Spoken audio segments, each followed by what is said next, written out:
Estás escuchando La Esfera Celeste.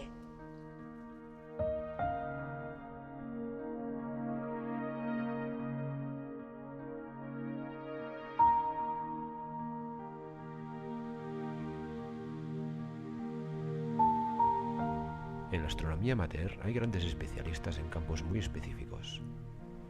La persona que hoy nos acompaña ha pasado por la gran mayoría de esos campos o disciplinas, pero ante todo es un especialista en compartir y enseñar. Hoy hablamos con Ramón Naves.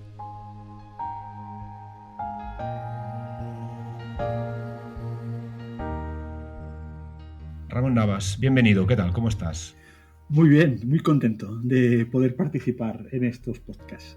Pues mira, más contento estoy yo de que te hayas pasado a charlar un rato. Oye, bueno, para empezar, la tipiquita pregunta de siempre a ti, ¿cuánto te cogió esto de la astronomía? ¿Es una relación de tiempo? Sí,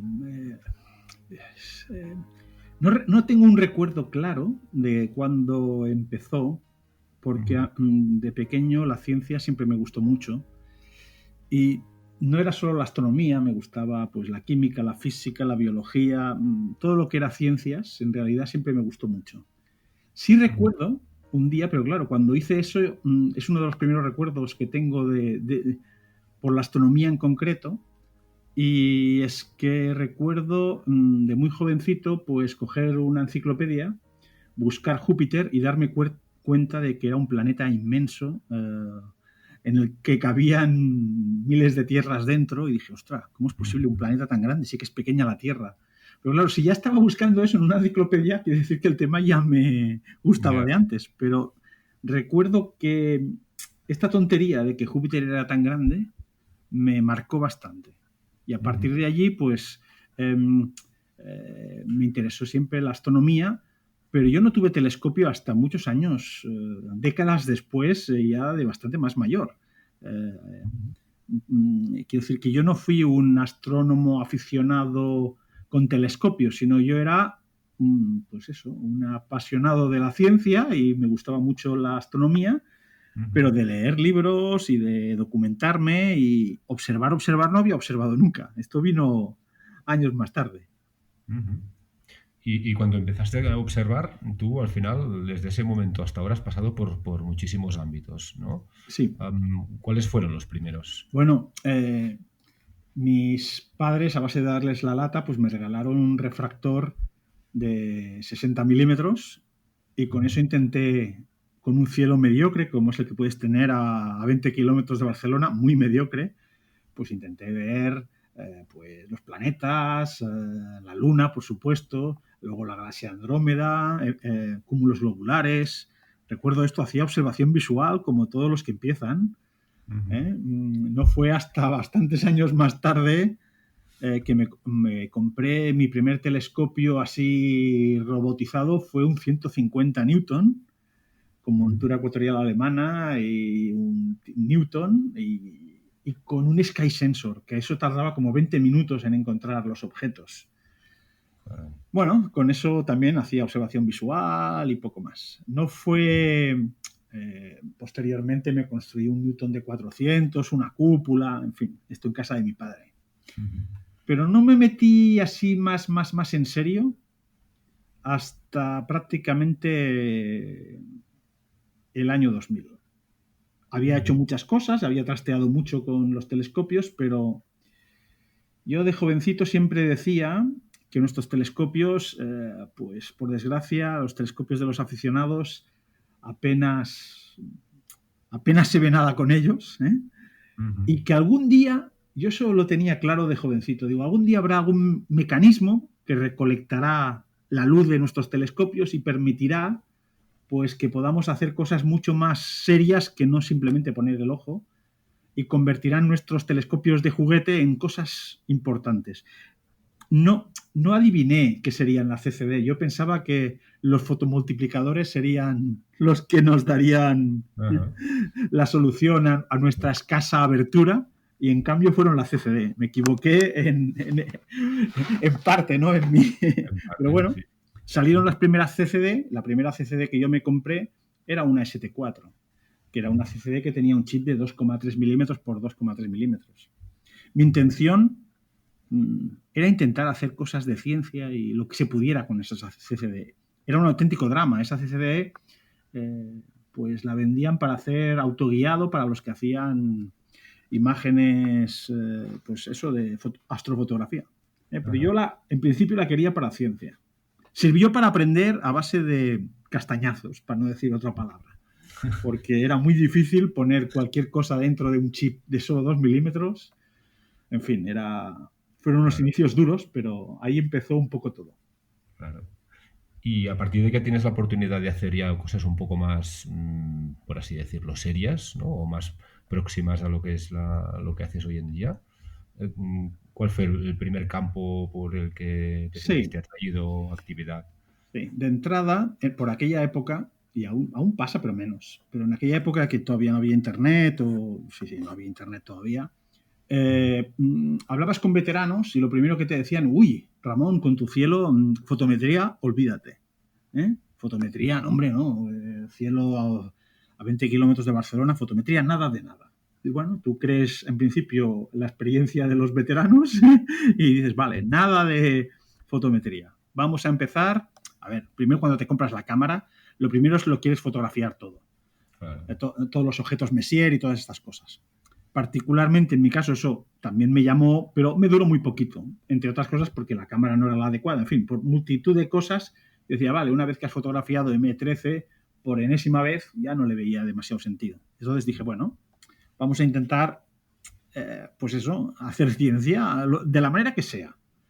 Y bueno, la respuesta de los veteranos, lo que digo, fotometría nada. Fotometría no, pues haremos astrometría, que consiste en medir bien la posición de un cometa o un asteroide en un momento determinado. Aquí ya puedes tener mal cielo, que si tú ves el cometa o el asteroide y 4 estrellas alrededor, ya puedes hacer astrometría. Más o menos bien, pero la puedes hacer. Claro. Y por eso empecé sobre todo con la astrometría de cometas. Más cometas que asteroides. Los dos son interesantes, pero los cometas son un poco más vivos, son un poco más impredecibles y por eso me decanté sobre todo por los cometas. También he hecho asteroides, pero habré observado muchísimos más cometas que asteroides. Aunque la proporción real es que hay muchos más asteroides que cometas. Bueno, pues empecé por ahí, por la observación de cometas. Astrometría sobre todo de cometas. Luego vino la fotometría de cometas, pero primero astrometría porque los grandes veteranos solo puedes hacer no puedes hacer fotometría. Yeah. y bueno, tu paso por la astrometría fue casi un accidente, ¿no? Dado un poco el consejo de los veteranos, pero ¿consideras que hoy día también es un buen punto de partida para la gente que se quiera meter? Sí. La astrometría abre una serie de puertas que está bien. O sea, es una disciplina que aunque luego puedas usar más o menos, es útil. E incluso para luego hacer fotometría de otras cosas, a veces tener el campo con la astrometría hecha, pues ayuda a identificar sin ningún tipo de error, pues una supernova, por ejemplo. O bueno, tiene su utilidad, tiene su utilidad. Cuando empezamos a hacer, astrometría de cometas, claro, inmediatamente luego vino, bueno, está muy bien saber dónde está el cometa, la posición exacta, todo esto sirve para que luego lo envías a un organismo que se llama Minor Planet Center. Ellos con los datos que tú envías pues calculan la órbita de esos cometas o asteroides que observes, no tienen por qué ser cometas, pero lo que vino después es, bueno, ya que sé la posición con bastante precisión, pues también sería interesante saber cómo se comporta de brillo este cometa. Fotometría, el gran prohibido según algún veterano. Bueno, la verdad es que empezamos con... Yo no había hecho fotometría de variables, fotometría de ningún tipo, prácticamente, alguna cosa, pero muy poco, y nos decidimos meter en el mundillo de la fotometría de cometas. Yo siempre digo que para aprender bien las cosas o cuando te entras en una disciplina conviene rodearse de gente que sepa más que tú en la mayoría de lo posible. Es lo que he intentado hacer siempre. Rodearte de gente válida que, pues eso, sepa muchísimo o al menos tenga el cerebro bien la cabeza bien amueblada, que se dice. Y entonces el primer problema con el que nos encontramos es que, oh gran sorpresa, la fotometría de cometas en visual es una cosa que lleva muchos años haciéndose, pero la fotometría con cámaras CCD, pues sobre todo de cometas, pues era algo bastante novedoso y de lo que no había nada demasiado escrito, ni demasiado bien publicado, ni había una estrategia clara a seguir. Así que tuvimos un poco que empezar de cero. Bueno, pues lo que decía, nos juntamos un grupo de gente que nos apasionaba los cometas. Esteban Reina, Julio Castellano, por ejemplo. También había Pepe Manteca, Rafa Ferrando. Un grupo de gente que nos gustaba el tema. Y bueno, a base de ver que las cosas no cuadraban, porque la cruda realidad es que la primera fotometría que hicimos era un auténtico... Le llamamos incluso fotometría artística, claro, cuando intentas hacer una disciplina científica y al final resulta que casi parece algo de arte o magia conseguir que las medidas cuadraran, dijimos, vamos por muy mal camino. Tanto fue así que llegó un momento que Julio Castellano, que es el que posteriormente hizo el software adecuado para hacerlo, dijo, bueno, señores, yo hasta que no nos sentemos aquí a hablar del tema y a proponer una serie de directrices para obtener unos resultados dignos, lo que es la fotometría de cometas lo dejo. Bueno, tuvimos estas reuniones, empezamos a hablar y nos dimos cuenta de que había que quemar una serie de pasos para tener un protocolo de trabajo que permitiera que los distintos observadores con sus distintos equipos obtuviera un resultado pues digno y equiparable.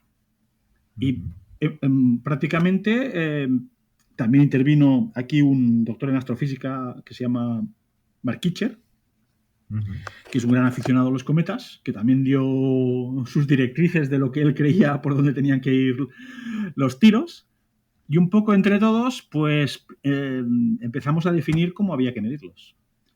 Empezamos cogiendo un box fotométrico. Box fotométrico es una cajita, un trocito de cielo dentro de la CCD concreto, que era 10 segundos de arco. Y en principio intentábamos medir una pequeña porción del cometa, todos la misma porción. Eso que parece una tontería ya fue toda una revolución, el que nos pusiéramos de acuerdo en que lo que había que medir era un trocito concreto de cometa. El problema es que si yo cogía una estrella, tú cogías otra, el otro cogía otra, pues como los catálogos, sobre todo los de la época, hoy en día tenemos Gaia, tenemos muchísimos más catálogos, pero en el año 2000 el mejor catálogo extenso que teníamos era un catálogo que se llamaba USNO 2.0, y este catálogo estaba basado en película química, lo cual quiere decir que era una porquería fotométrica de catálogo, pero era el único catálogo extenso que cubría todo el cielo. Y claro, era un drama, pero llegamos a la conclusión de que como no nos podíamos fiar de una sola estrella, porque una estrella en este catálogo podía tener errores dichos por el propio manual del catálogo de hasta 1 y 2 magnitudes, con lo cual si elegías mal la estrella, tu cometa brillaba de golpe 1 o 2 magnitudes de más o de menos, pues nos dimos cuenta de que lo que había que hacer era elegir cuantas más estrellas posibles para promediar el resultado. Así empezó un poco a intervenir Julio Castellano, que le dijimos, mira, esto es mortal, necesitamos un software que, eligiendo las estrellas de catálogo, nos ayude a medir, vamos a intentar medir el cometa con todas las estrellas que haya en la imagen. Y ahí empezó un programa que se llamaba primero Fase 3, que se apoyaba en Astrobar. Y bueno, y con eso ya las cosas mejoraron de una manera brutal. De tener dispersiones de magnitudes pasamos a tener dispersiones de alguna décima de magnitud. La cosa había mejorado espectacularmente. Pero costó. Esto no se hizo en un día, costó. Se formó todo un grupo de observadores de cometas aquí en España, que todavía continúa, Y este grupo de observadores de cometas, pues es uno de los más activos del mundo y generaba, ahora hace tiempo que no lo tengo controlado, pero generábamos entre un tercio y una cuarta parte de todas las medidas fotométricas de cometas del mundo.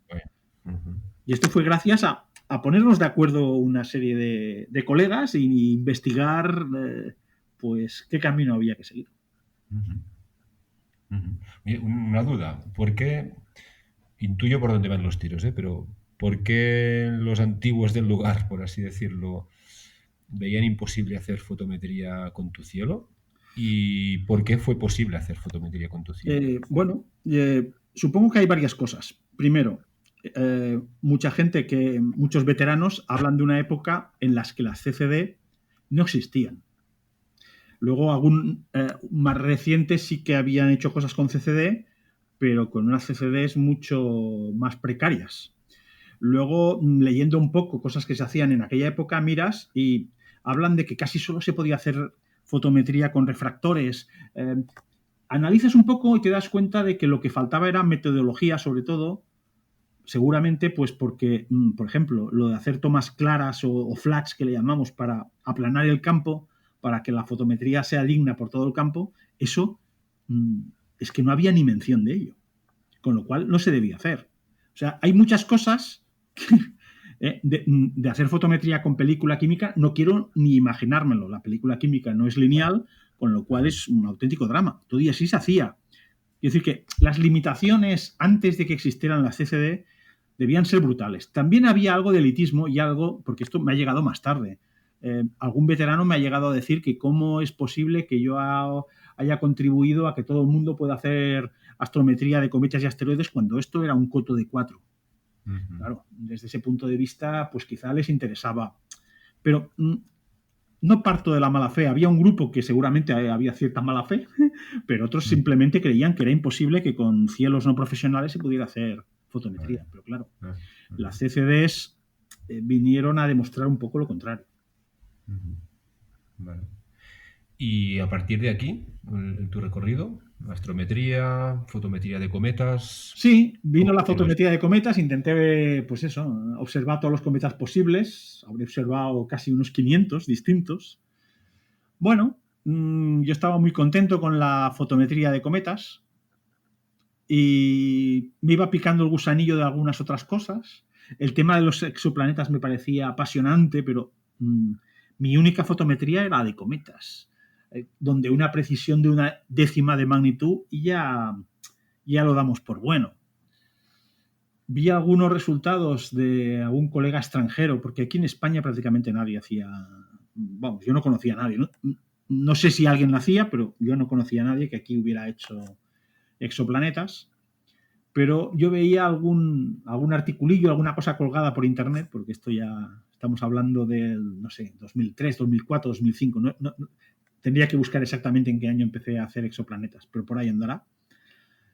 Y bueno, veía que gente con un equipo parecido al mío, pues era capaz de ver tránsitos de exoplaneta que tienen una caída de 15, 20 milésimas de magnitud. Decía, claro, pensaba yo, de nuevo, tendrán unos cielos increíbles, etcétera, etcétera. Bueno, en eso que un día me animo, un día, curiosamente, como no tenía mucha fe en que saliera demasiada cosa, dije, bueno, hoy que hay luna llena y me molesta para pillar los cometas débiles, vamos a hacer esta tránsito de exoplaneta y voy a probar. Pues la cruda realidad, suerte de principiante o dile como quieras, que la primera intentona me salió una curva bastante digna. Era el exoplaneta 3-1. Lo que costó fue analizar los datos, porque no teníamos programa adecuado. De nuevo, llamo a Julio Castellano, le explico lo que estoy haciendo y le digo, mira, Julio, tienes que hacer algo para que hacer fotometría de muchas imágenes seguidas, como las de un tránsito de exoplaneta, no sea un auténtico drama con los programas que hay ahora. Y por eso nació Fotodif. Fue prácticamente una petición mía a Julio Castellano para que nos hiciera la tarea más fácil. Resultó que sin haber hecho fotometría, por eso hay muchos mitos, sin haber hecho fotometría así de variables, había hecho muy poca cosa, sin ser yo un experto de fotometría, pues a la primera intentona salían curvas donde veías 20 milésimas. A la que te especializas un poco, pues te das cuenta de que con un poco de cuidado, pues eso, una dispersión de datos de 2-3 milésimas las mejores noches, eso pasa de tanto en tanto, no pasa cada vez, pero de tanto en tanto, obtienes una dispersión de 1, algo milésimas, pues te das cuenta de que eso de que no se podía hacer fotometría desde un cielo a 20 kilómetros de Barcelona, pues es una inmensa tontería.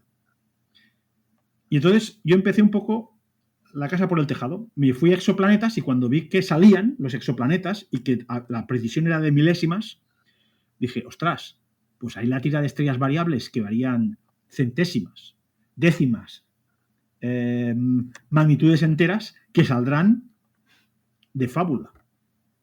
Y es cuando posteriormente me puse a hacer variables. O sea, no es que yo recomiende a nadie que vaya a hacer fotometría que no empiece por las variables y luego se pase a los exoplanetas, pero la cruda realidad es que yo empecé al revés. Y es así.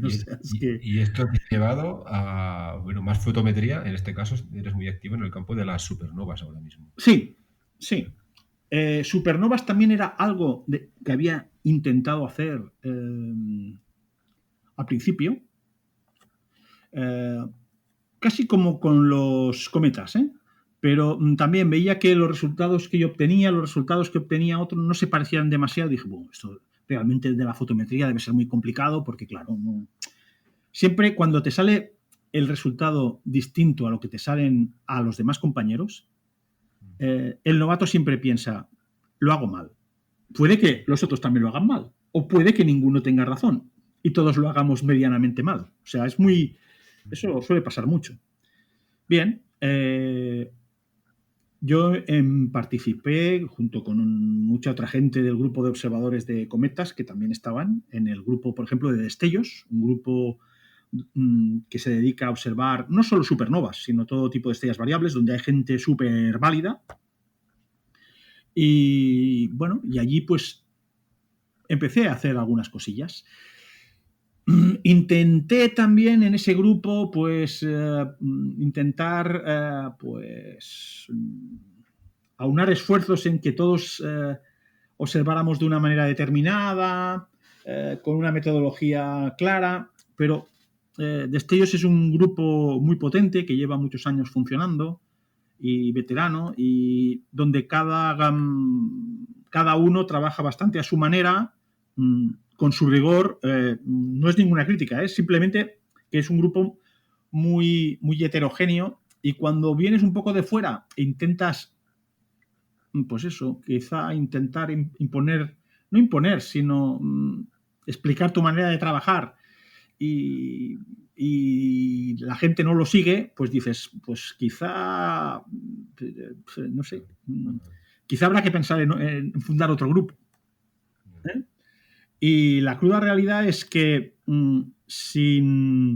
era un paso que yo no me atrevía a dar, porque decía, para hacerlo yo solo pues es absurdo, y por esas coincidencias del destino pues al final me llegué un par de observadores como Rafael Benavides y Juan Luis González Carballo, pues también tenían inquietud por las supernovas y dijeron, oye, es que vemos que hay mucha dispersión en el grupo de destellos, hacen muchísimas cosas interesantes, pero un poco cada uno a su manera, no a su manera, a distintas maneras, y nos gustaría, pues eso, unificar criterios y trabajar de una manera parecida a lo que estábamos haciendo en las listas de cometas, que todos trabajamos con el mismo programa, con la misma metodología, con el mismo software, pues aquí lo mismo, pero para supernovas.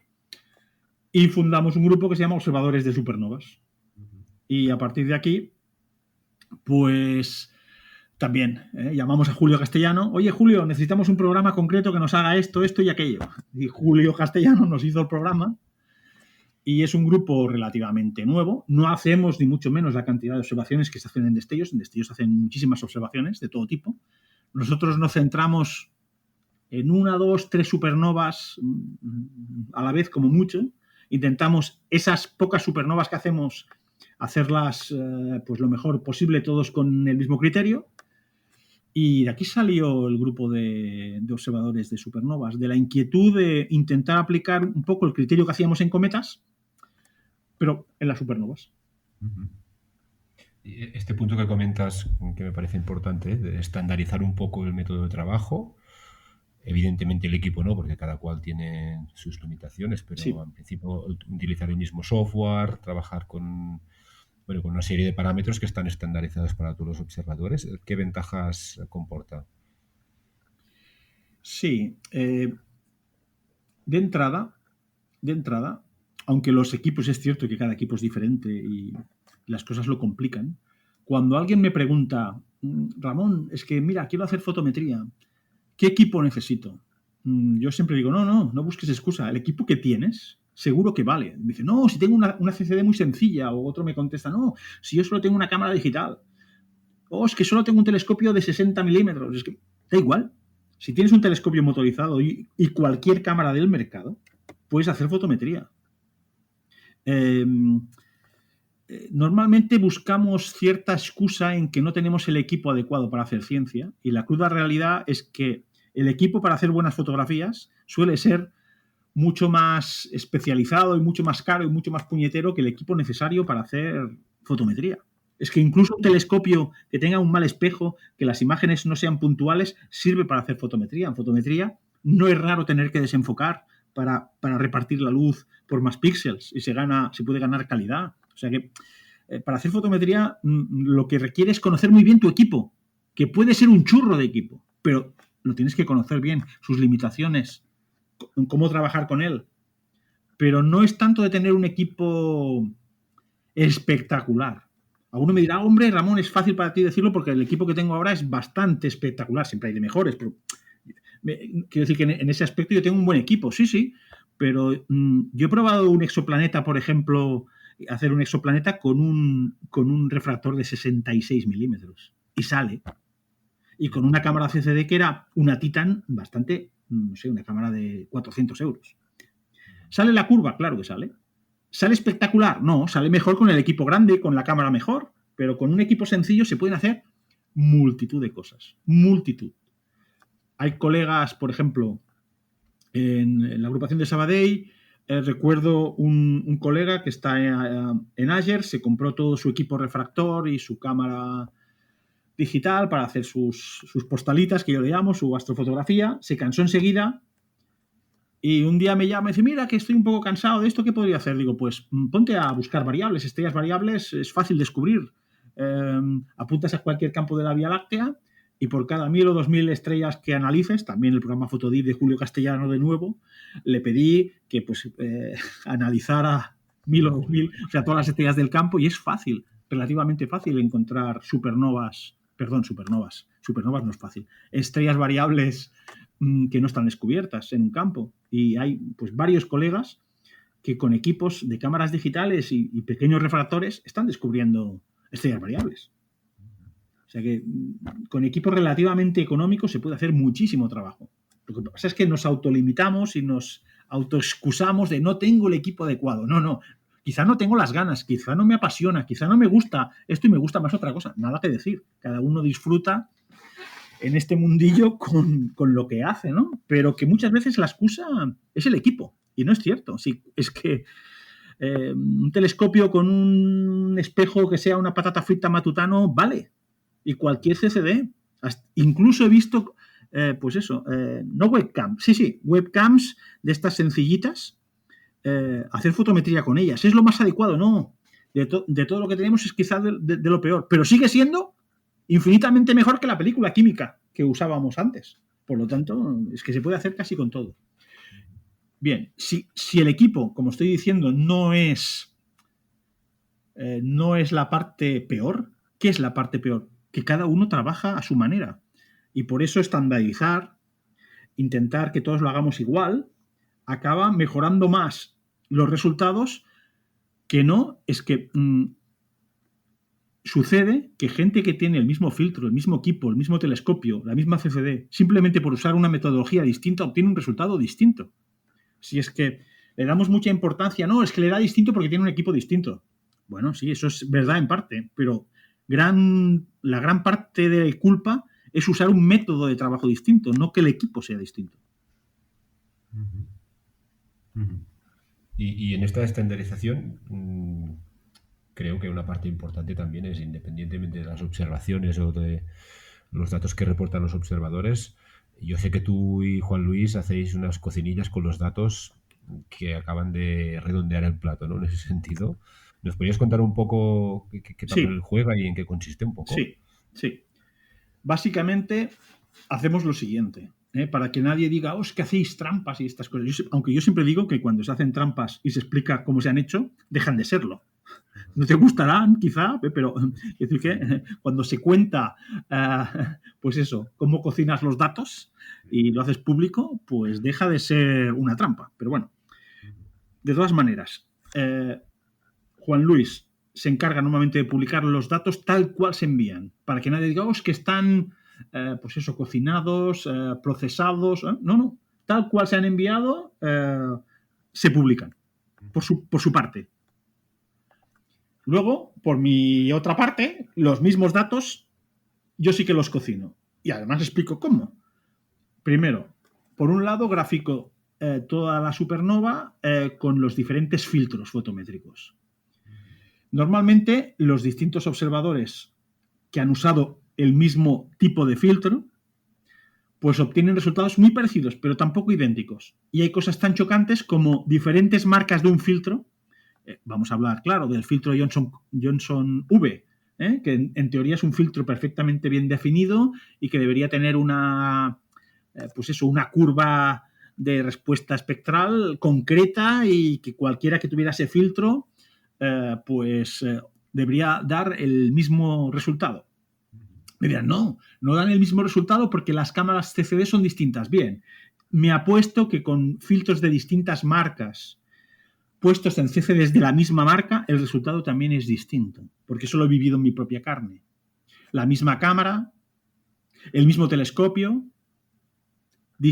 el mismo filtro, pero de distinta marca, resultados distintos, muy distintos.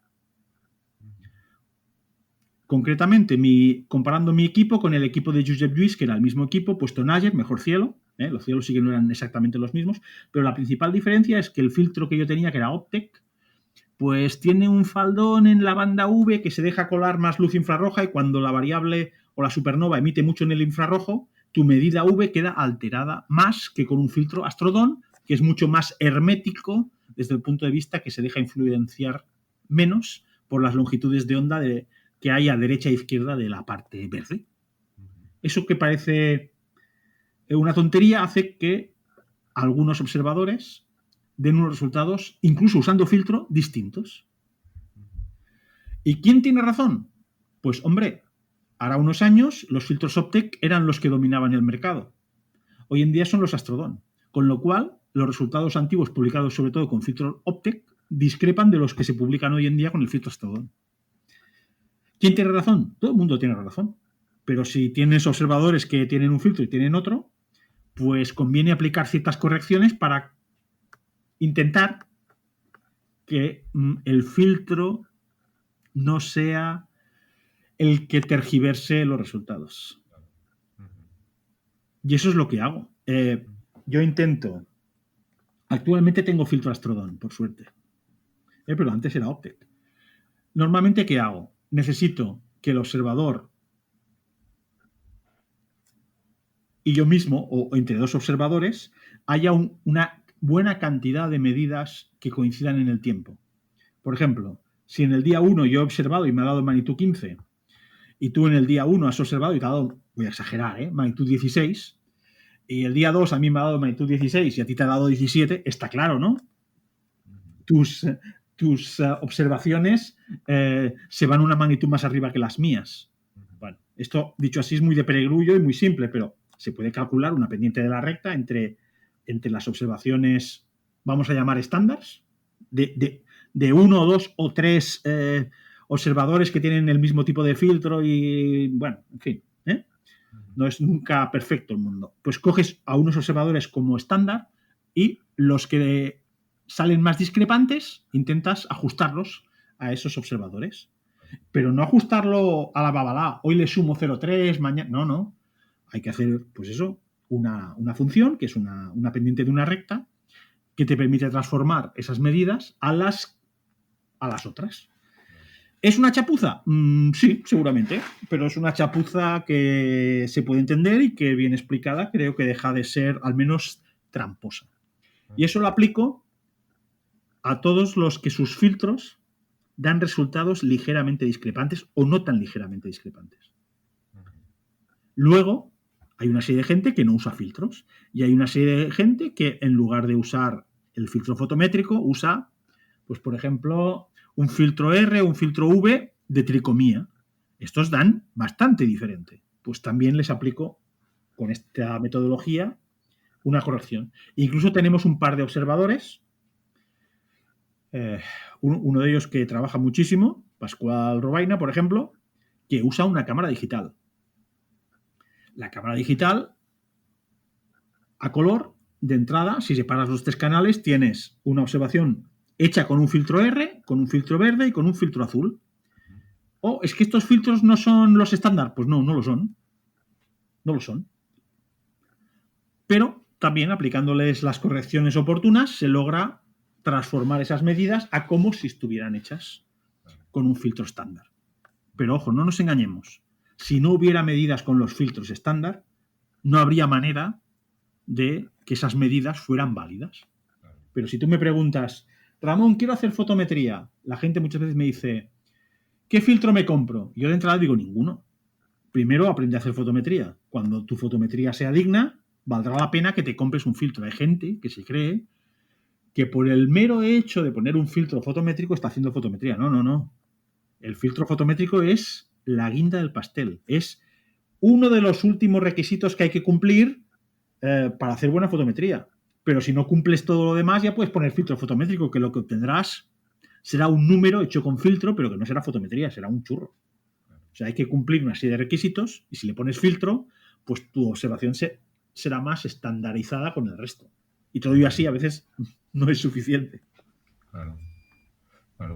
Y si lo he entendido bien, yo, más que una chapuza, yo lo que veo es que si no trabajas con un equipo profesional, con una estabilidad de condiciones importante, ¿no? Siempre el mismo equipo, casi siempre el mismo cielo, tema filtros, o aplicas una serie de correcciones o eso debe ser intratable a la hora de graficar, ¿no?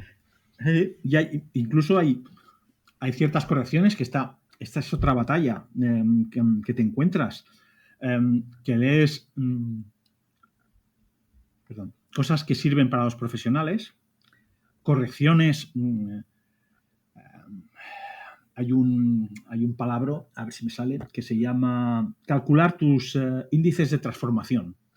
Esto suena muy bonito y hay gente que llena internet. No, yo soy un observatorio como Dios manda porque he calculado mis índices de transformación, que lo que vienen a decir es que con esos índices calculados, pues tus observaciones cuadran a la cojonésima con los filtros profesionales y todas estas mandangas. Bueno, yo he calculado 50.000 veces, también gracias a un programa que hizo Julio, entre otras cosas, pues mis índices de transformación.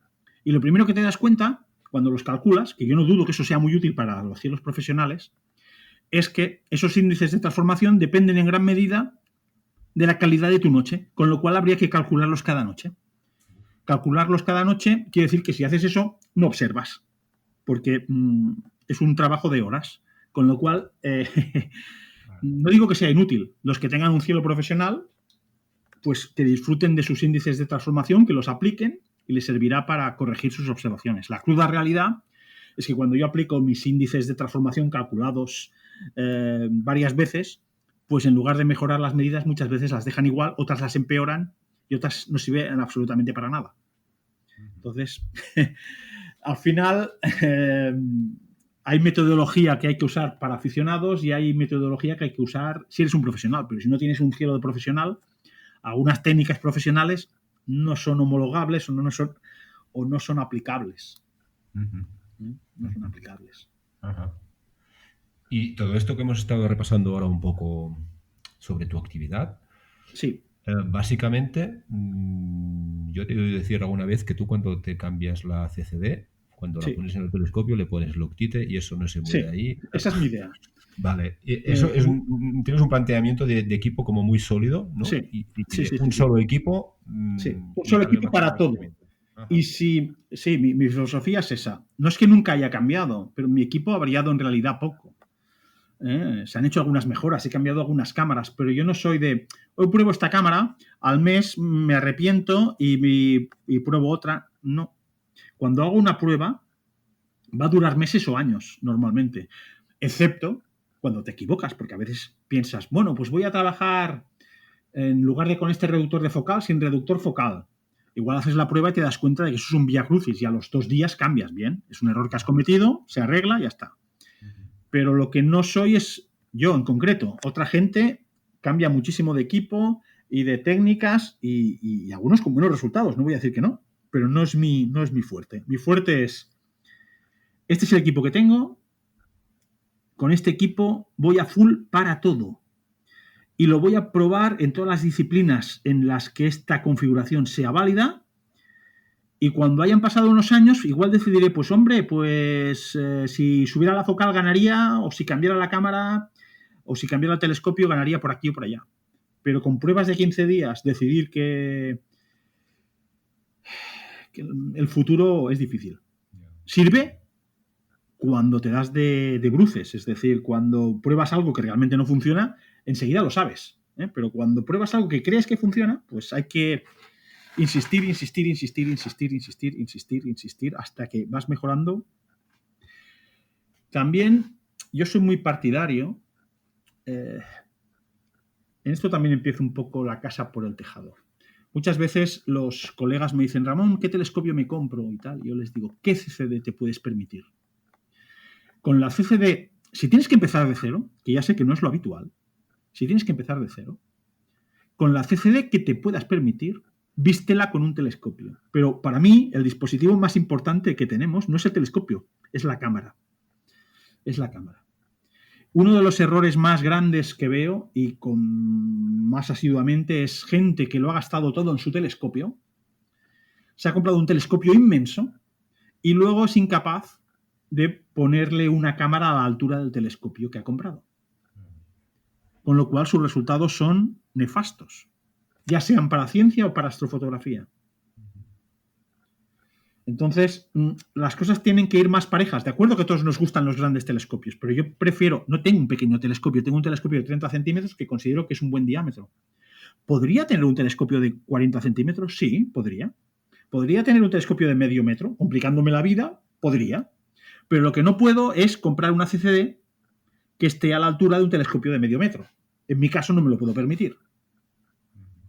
Entonces prefiero tener un telescopio más pequeño y la mejor CCD que pueda aplicar a ese telescopio.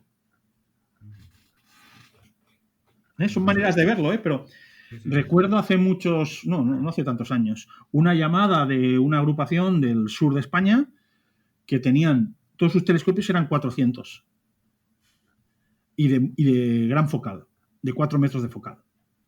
Y la cámara que tenían era una 7.8, que es la cámara que yo tenía entonces. Le decía, no, es que la cámara que tienes no es adecuada. Y el tío poco más se me ofende y me dice, hombre, pero si esta cámara es fantástica. Digo, sí, no, nada de decir. La cámara es perfecta, es la que yo tengo. Pero yo no tengo un 400. Si quieres hacer cosas a 4.000 de focal, no puedes usar esta cámara. No hubo manera de convencerlo. Entonces, esto también es una cosa que suele pasar. Te llaman para buscar asesoramiento porque alguien les ha dicho que, bueno, que tú sabes algo. Y curiosamente, cuando les explicas la cruda realidad, que han elegido mal, no te creen. Entonces dices, ¿para qué me ha llamado? Eso suele pasar. Y yo supongo que estás comentando esto sobre todo para tener en cuenta un poco temas de tamaño de píxel, resolución, ¿no? Sí. Y un poco la relación. Pero aparte de esto, ¿cuál es la configuración? Es decir, en fruto a tu experiencia, ¿te has quedado con lo que te has quedado? ¿Por qué razones? ¿No tienes una montura ecuatorial? Eso lo sabe todo el mundo. Sí.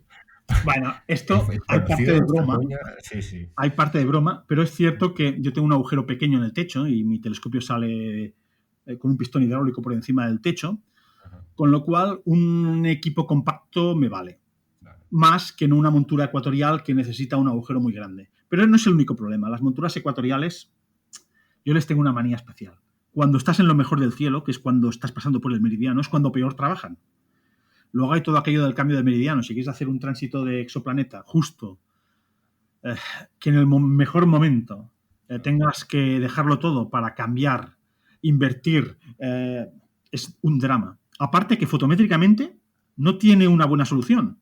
La mayoría de tránsitos de exoplaneta con monturas alemanas, te miras la curva y en un segundo dices, mira, aquí hizo el cambio de meridiano.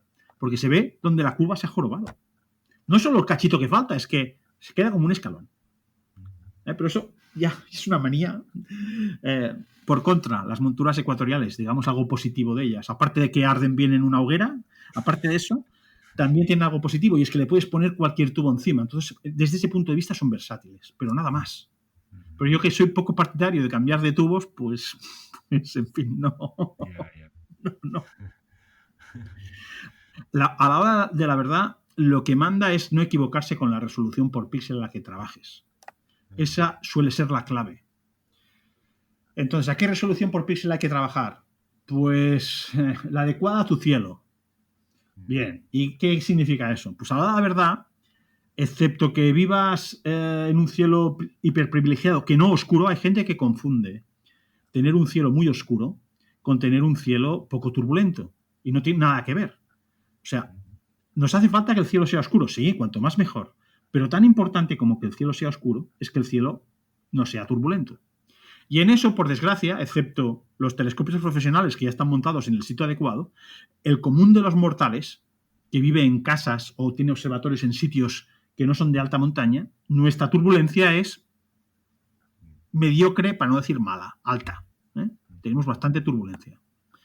Entonces, yo de entrada recomiendo pues trabajar entre 1 y 2 segundos de arco por píxel, aproximadamente. Todo lo que baja del segundo de arco ya empiezas a complicarte la vida. Se puede, sí, y hay quien lo hace maravillosamente bien y hay quien tiene el cielo adecuado para trabajar a 0,6, por ejemplo, segundos de arco por píxel. Pero la mayoría de nosotros no lo tiene. Yo, por ejemplo, trabajo a 0,9, pero no porque quiera, porque mi configuración óptica me llega a 0,9. Es un poco más alta de lo que me gustaría. Me gustaría estar a 1 o a 1, algo, pero bueno, 0,9 no es muy alejado.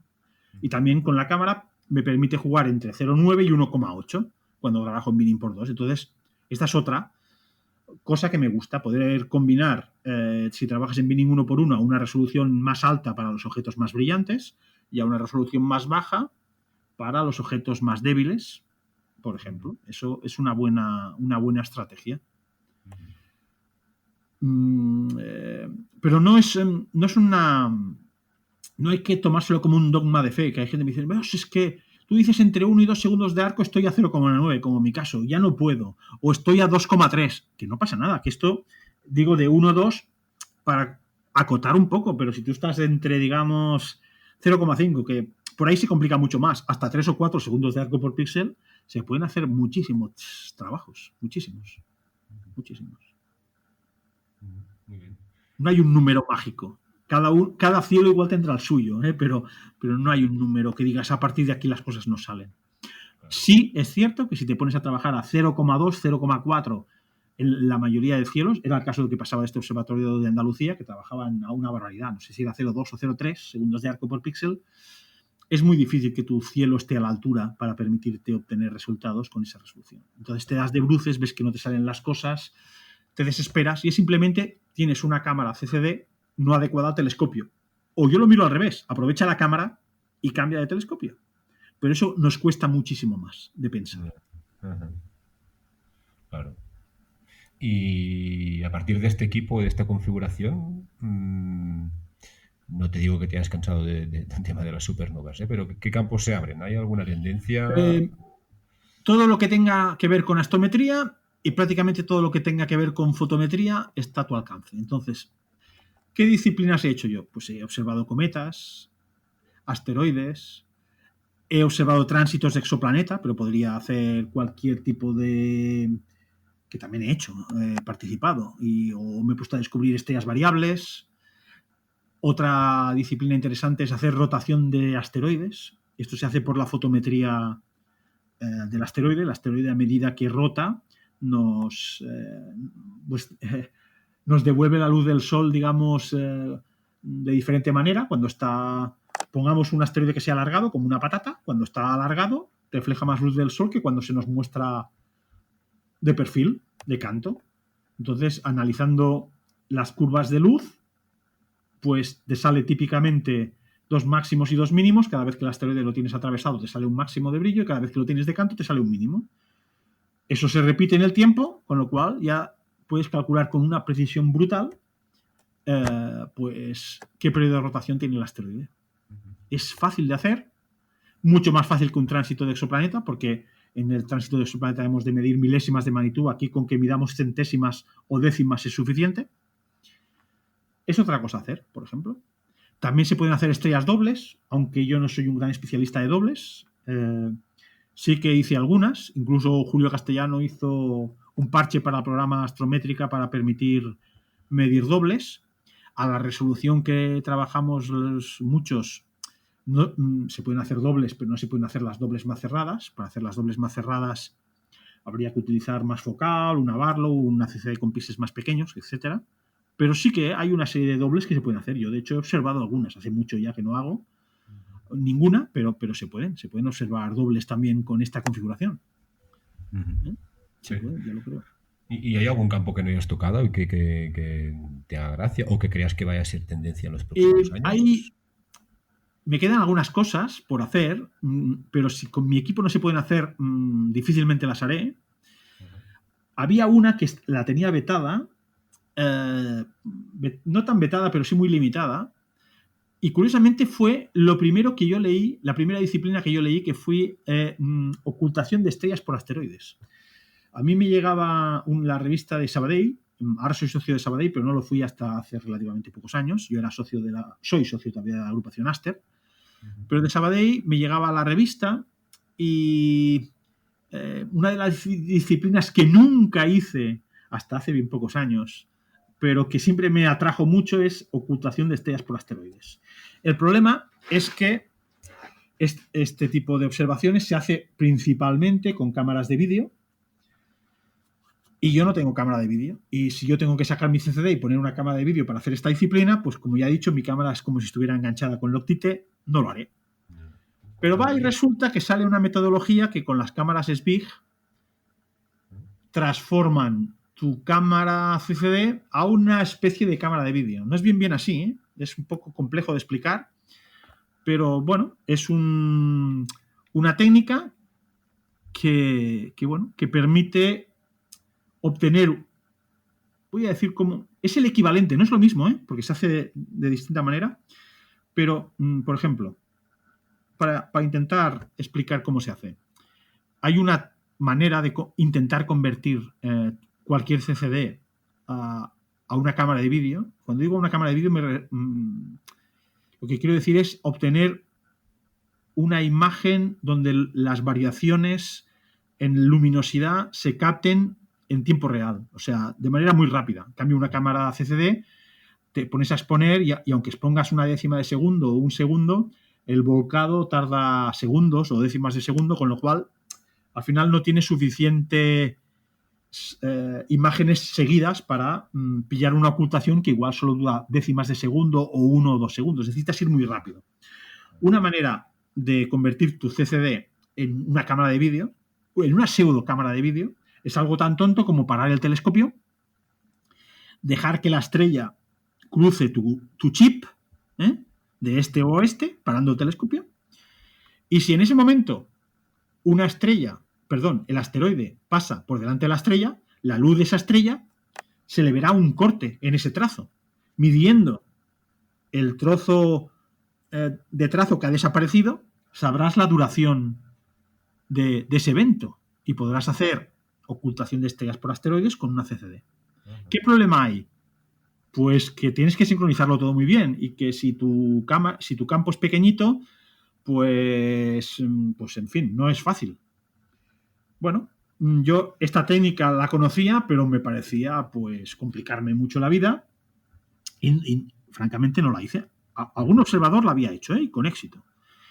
Pero aparece un software que se llama, una tecnología se llama TDI, el software se llamaba WinScan, que lo que hace es, sin parar el telescopio, porque esto se llama Drift Scan y se hace parando el telescopio, pues en este caso concreto es sin parar el telescopio, en lugar de obtener una imagen puntual, lo que obtienes son unos trazos de todas las estrellas del campo, y estos trazos son tanto más largos como el tiempo de exposición o líneas que tú programes. Es un poco extraño de explicar, pero es el equivalente a obtener en una pantalla de ordenador una especie de imagen fax donde te empieza por el techo, te van saliendo unas líneas verticales que van bajando, y esas líneas son la estrella que tú tienes en el campo, cómo va variando en tiempo real.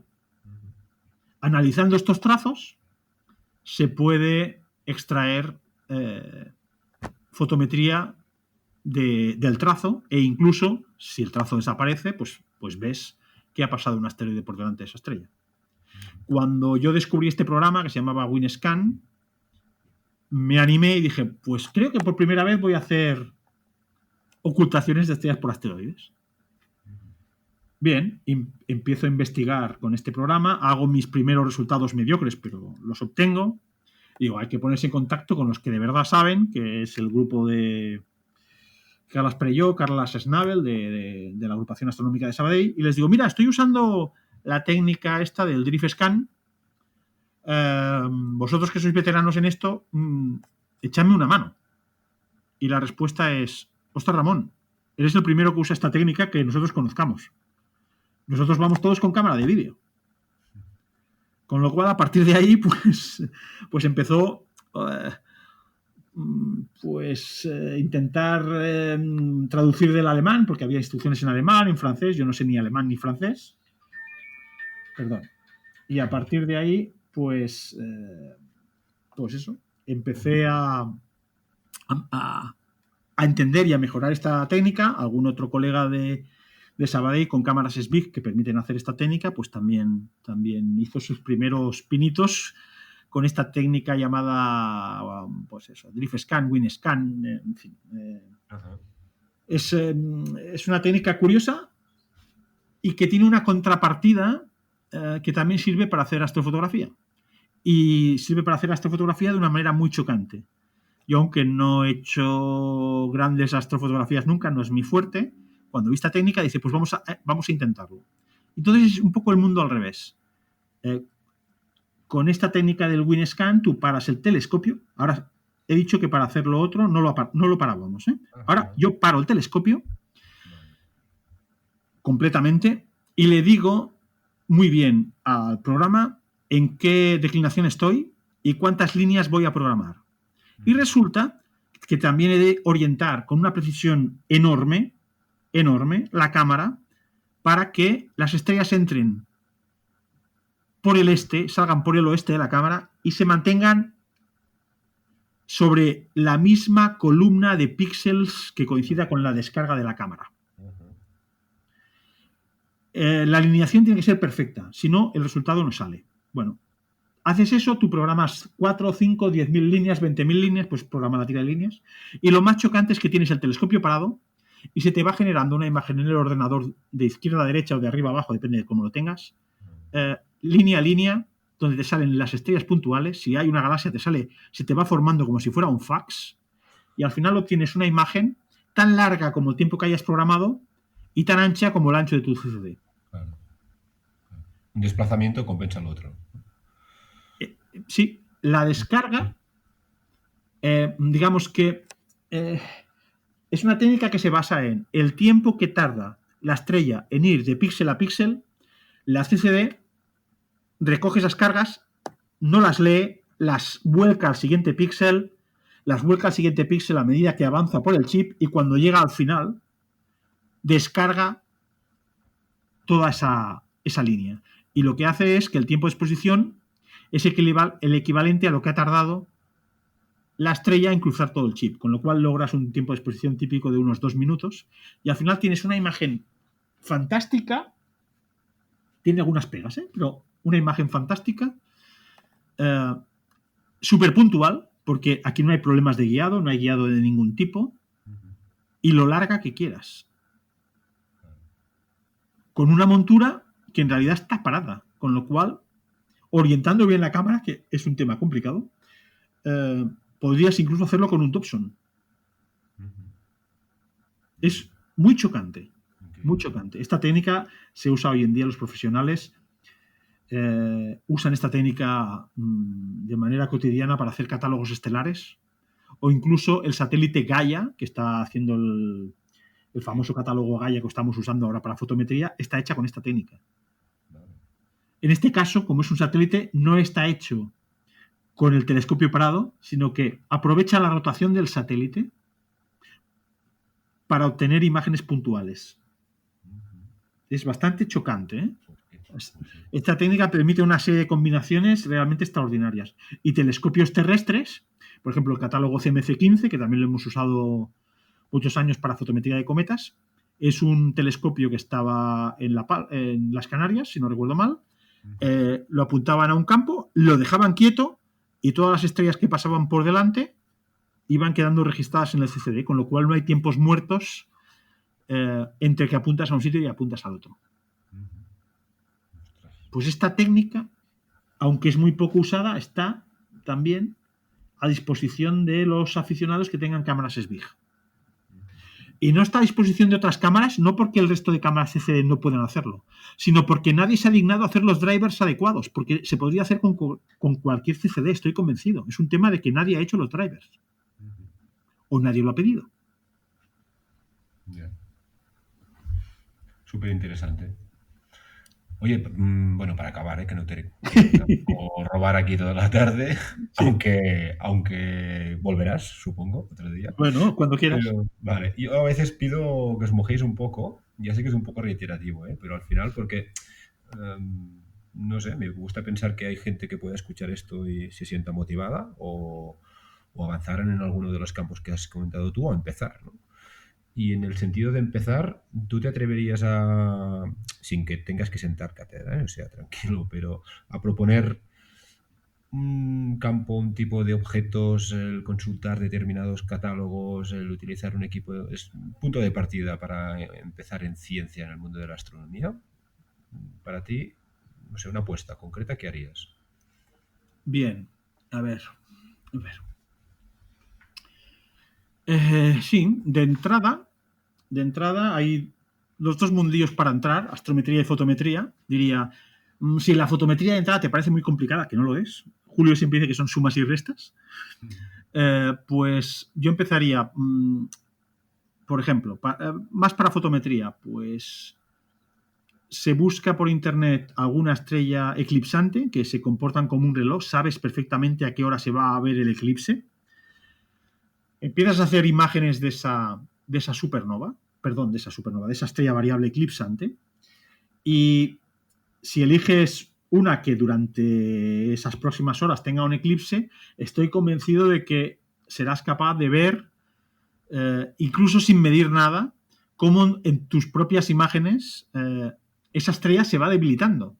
Si encima lo pasas por cualquier mínimo programa fotométrico que te permita hacer una curva o ver unos mínimos resultados, la curva te quedará perfecta. ¿Que la fotometría te da miedo? Bueno, asteroides. También en cualquier página web del mismo Planet Center o otras más sencillas de usar encontrarás asteroides cercanos a la Tierra, algunos de brillantes o no tan cercanos. Y empiezas a hacer tomas y verás que todas las estrellas están quietecitas y que habrá un puntito que se mueve, que será el asteroide. Pues eso, que es tan tonto, pues hace que te pique el gusanillo y luego quieras medir con qué rapidez se mueve. Y si mido cómo se mueve, ¿por qué no mido exactamente dónde está? Y le calculo la órbita. Todo eso son pasos que son más fáciles de hacer y, sobre todo, entrar en internet, preguntar. Los foros hoy en día están un poquito más muertos, es cierto, pero es cuestión de preguntar. Y, en fin, mi teléfono lo tiene todo el mundo y se puede incluso pasar por aquí. Yo no tengo problema de que la gente me llame. Me llama muchísima gente. A mí se me puede consultar cualquier cosa. Otra cosa es que yo sepa la respuesta. Yo siempre digo, consultas, yo estoy abierto. La gente a veces se cree que uno lo sabe todo. No, yo no lo sé todo, ni mucho menos. Pero para empezar, pues sí. Mi teléfono 649 15 23 15. No tengo ningún problema en darlo. Y mi correo electrónico también se puede dar. ramonnavesnogues@gmail.com. Y además estás en observadores supernovas, que también tenemos. Estoy en observadores supernovas, estoy en observadores de cometas, estoy en Cometas Ops, estoy en demasiados sitios, pero intento y que, sobre todo, si la gente me envía un correo y veo que no le contesto, simplemente que me envíe otro, porque a veces me pasa que recibo centenares de correos al día, con lo cual a veces se me pasa alguno. Ya. Y si no, que me llamen, que para eso doy mi móvil. La gente se corta mucho de llamarme, pero se me puede llamar, si yo a la que puedo contesto, o sea que no. A veces 5 minutos. Gustavo Müller es un clarísimo ejemplo, es un colega que cuando yo conocí, no es que no supiera hacer nada, sí que sabía, pero sabía una astronomía muy básica. Y pasó de 0 a 100 en escaso un año. Es de las personas que he conocido que, pues eso, ha pegado un subidón más espectacular en cuanto a manera de trabajar. Y Gustavo, su filosofía es: no hay que saber, hay que saber los teléfonos de los que saben. Sí. Me hizo muchísima gracia, pero es un poco eso. Yo siempre digo, yo me rodeo de la gente que puedo, que sabe más que yo. Yo no lo sé todo, entonces, y tengo muchísimas limitaciones, por ejemplo, entre ellas que soy disléxico y los números los cambio, los giro y hago barbaridades con ellos. Entonces, me interesa mucho, pues pertenecer a grupos donde hay gente extraordinariamente válida. Y por eso, pues estoy en el grupo de observadores de supernovas, donde Juan Luis es una mente privilegiada cartesiana que todo lo tiene ordenado y unos conceptos clarísimos. Cuando tengo dudas, sobre todo matemáticas y de todo tipo, le consulto a Esteban Reina o a Julio Castellano. Julio Castellano tiene una mente privilegiada para lo que tú intuyes, te dice no o sí, y además te lo dice de una manera tajante y clara, porque Julio no se anda por las ramas, no busca complacerte. Si tú estás equivocado, te lo dejará clarísimo desde el primer momento, lo cual agradezco infinitamente. Y al revés, si cree que por ahí van los tiros, te alentará a que busques. Hace falta gente que, pues eso, rodearse de gente mejor que uno. Esa es la manera de ir. Sí, estoy de acuerdo. Pues bueno, en esta línea, súper agradecido de que te hayas pasado, porque sin duda me consta que eres súper generoso y que coges el teléfono. Espero que ahora no te den la lata en demasía tampoco por haberlo dado. Y espero también que otro día te puedas pasar por aquí y a ver si podemos ahondar en alguno de esos aspectos más. Sí, en cualquiera. En cualquiera, sí. Y pasamos otro buen rato. Muy bien. Muchísimas gracias. Pues muchísimas gracias a ti. A ti. Venga, hasta pronto. El programa es fabuloso. Vosotros sí que sois. No. Sí.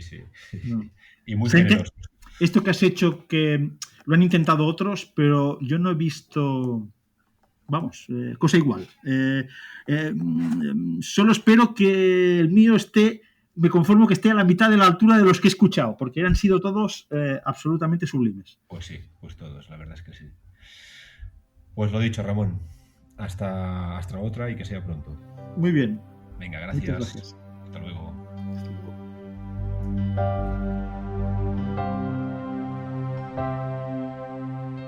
Podéis escuchar La Esfera Celeste en todas las plataformas de podcasting.